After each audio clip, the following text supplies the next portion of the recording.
since the beginning. beginning of time. Yes, it's true. Just about ready. So you have that advantage going for you, so you don't have to. Don't- Are you texting? Yeah. Facebook Live. We're doing our own interview. We're interviewing. I haven't been on Facebook for probably 3 years. Really? You're not Yeah, missing much. I gave it. I gave up social media. It's just such a waste You're of missing time. all the comments. I go once in a while to kind of read to see what's going No, on, but not.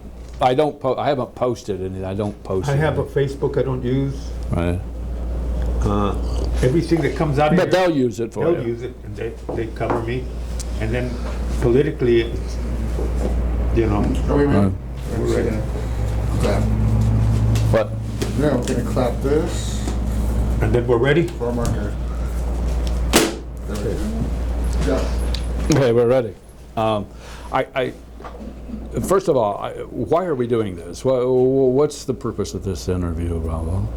Well, part of the blowback when I got sick, and I got sick after I announced my reelection. Not before, after. Before, not after. Right. And so that's the sequence.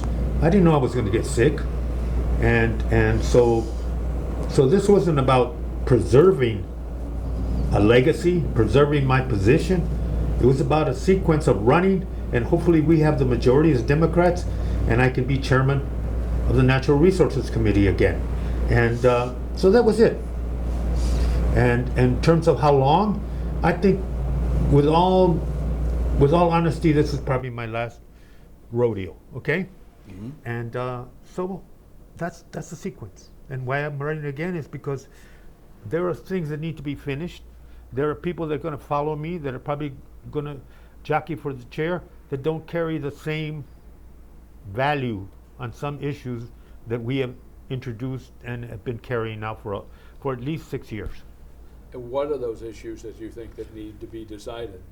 On our committee, indigenous tribes and climate change, and quite frankly, how we deal with issues relative to those two, and because they're all, climate change brings everything together, and so I'm kind of, we're sitting on issues that are consequential, and I want to be there if we have the majority to move those issues forward. Right? So climate change is a big issue for you. Absolutely, it's intertwined with everything else. Right? And how is that? Well, you can't have conservation and preservation of our environment. You can't deal with climate change if you don't reduce what we throw up in the air, fossil fuel discharge, and still pretend that you're preserving the environment and that you are preserving and conserving our natural resources. You can't do that. And I think climate change is the key to how we are going to end up living the next generation down the road. Right, let's talk about your health a little bit. Now, obviously, you were, and I assume it was lung cancer. You and I had talked about smoking many times over the years. Yes. But I assume it was lung cancer, and you were diagnosed because you had a bad cough. What were your first thoughts when that happened?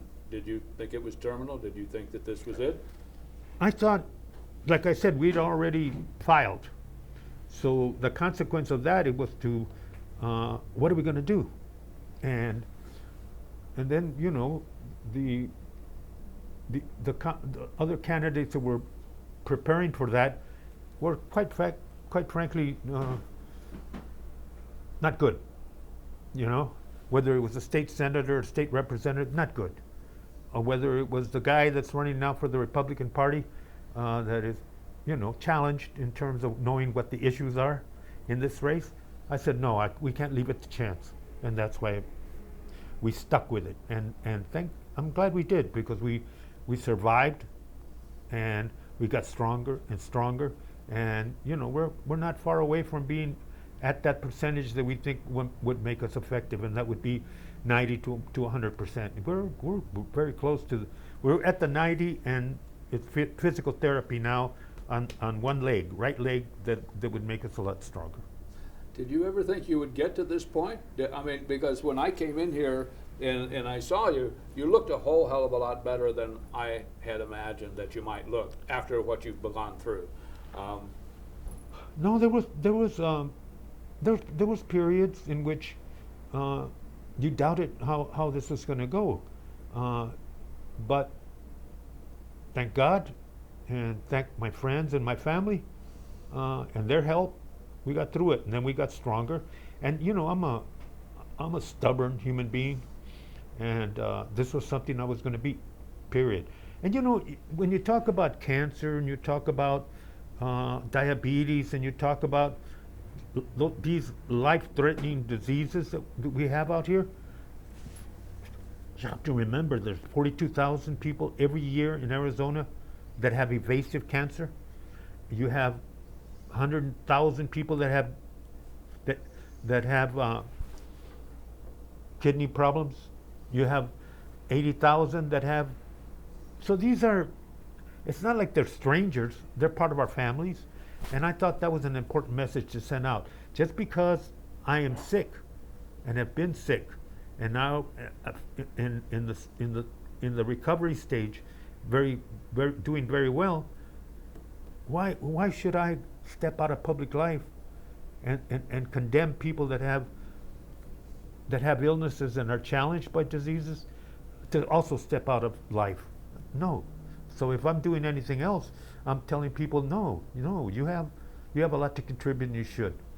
Right, so that's your goal here, is to get back to contributing 100%. Exactly. Right? And do you think you will do that? I think I will do that. Right? And how will you do that? First of all, continue to be consistent. We've known each other for a long time. I haven't changed a lot in terms of the positions and the things that I believe in and the things that I push. I haven't changed a lot, if minimally. And now those positions and those choices that I've made in public policy are now embraced by more and more people. And so I'm very proud of that, and I want to do more of that. And then the other thing is that we did across Latinos and people of color usually don't deal with environmental issues. We did, and we stuck with it for 20 years, and then we became chairman, and I'm very proud of that, because we're the first person of color to have that seat. We follow Mo Udall, which is from Southern Arizona. That's a very proud thing to do. I can't fill its shoes, but it's been fun walking in them for a while, and so it's been good. Yeah, Mo left quite a legacy. Oh yeah, no, you can't catch up with that legacy, but you can. We decided to go on a route that we reinforced his legacy of preservation and conservation, but we also created some new avenues on social justice, including people that have been left out of the process. Yeah, we're happy that we added to it. You made the commitment that you were going to continue with this, that you're going to continue the campaign, you were going to fight this, you were going to beat this. Do you ever have doubts that was going to happen? No. Like I said, the stubbornness, but more importantly, the urgency of the issues that we're trying to represent, and the legacy on those issues, not necessarily on the person, but on those issues that we want to leave behind, that no phony can come in and take my position and not make commitments and to the values and the public policies that we've been promoting. And that's important to you. Oh, it's huge. Why is that so important?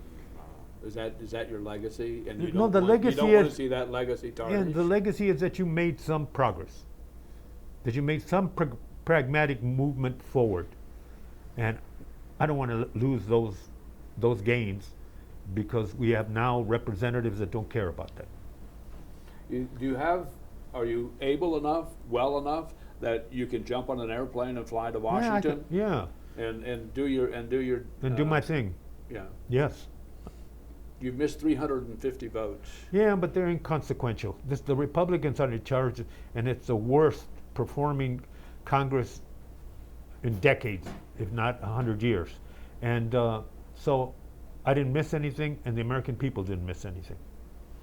So you're not okay with that because you don't like to miss votes and you don't like No, not to no, be but there, I'm saying, but if I'm going to be criticized for missing 300 votes, let's look at the quality of those votes that I missed. Let's look at the significance of those votes that I missed. And what I'm saying, they could be missed. and it's no bad consequence to America that No. you missed those votes. No. And there was nothing that was so close that you had to be there. No, and if it would have been, they would have, you know, the leader would have told us, and I would be there. You would have been able to fly to Washington, get it done, Take that vote. right? And that's an important thing. A lot of folks want to know about that. No, I would- Are you able to go out on the campaign trail and give speeches and talk to people and shake hands and You do know, all the things that a candidate's supposed to do? You know, Bud, I can always give speeches. That I know. But can you do that now? Yeah. You think you can campaign rigorously if you need to campaign rigorously, or do you not think you need to campaign rigorously? No, I in this have to. election? You know, you have to respect your opponent, and you have to respond to his accusations and his attacks. But I'm not going to personalize this race. I'm not going to make this race the be-all race of the century. My opponent is running because it's time for a change. That's what his slogan is. He's about the 8th candidate that has run against me, and the slogan is time for a change. Obviously, the district has not embraced that concept, and I'm happy for it. Right?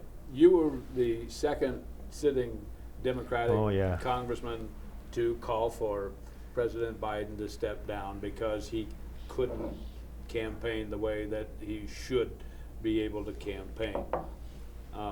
You catch any heat for that? Oh, yes, yes.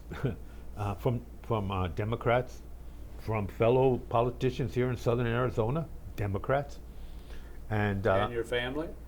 yeah, even within my family, there was differences. But I really felt that my constituency expect me to have an opinion and to say it out loud, and not to hide from it. And that's what I did. And at first, the reaction was bad. I mean, bad in the sense that, what are you doing? You're breaking up the party. And then when it started to turn around, then then became some clairvoyant that I knew what was going to happen. I had no idea. They asked me for my opinion, and I gave it. I said, I think it's time for Biden to reassess. And you suggested that maybe Harris could replace him. Have you been vindicated? I don't know if the word vindicated is right. Vindicated will be when President Harris does her first 2 years and see what gains and what movements forward we've made. Right? But one of the reasons I believe that you made the opinion and said what you said was because you're a pragmatist. Because you could see what was happening. I think a lot of people could see what was happening. They were just afraid to say it. You were not afraid to say it. You think your pragmatism, first of all, is the reason you're sitting there now and you're still running for Congress. And the fact that you called for him to step aside and for Harris to take his position, you think it's pragmatism that got you to that point? Yeah, I do. I think, I'm a pragmatist. I'm more of a workhorse than a show horse, and I think that's what is needed right now, is to put in the work and put in the hours, and that's why I feel that I'm strong to go back and strong to represent my constituents, because I think that's important right now. Show horsing, that's easy. It really is easy. Workhorsing is rough, because you have to talk to your other colleagues, you have to convince them, or you have to compromise with them. And that's the tough part of this job, to be consequential, but at the same time to bring along your colleagues, your Democratic colleagues, bring them along so they support the same thing. Do you think you have the health and the stamina to do that? Yeah, you know, when you're our first on-air interview, and the reason is that I want to talk to Tucson first, and you're a means to talk to Tucson, probably the strongest means, and so we wanted to do that, and the reason I'm doing it is because we want to talk to Tucson. Right? Do you think you have the strength to go back to Washington, convince those people, work long hours? Because you work hugely long hours in Washington, we all know that. Do you think you have the strength to do that? I do, And and I don't want to be overly persistent with that question, No, but I think that it's an let me important answer it question. directly. Yes, the strength, yes. And the other thing that people forget, I have a really good staff, both here in Tucson and DC. And so I'm not doing this alone. I have some bright people that have stuck with me, ups and downs, and I couldn't do this without them.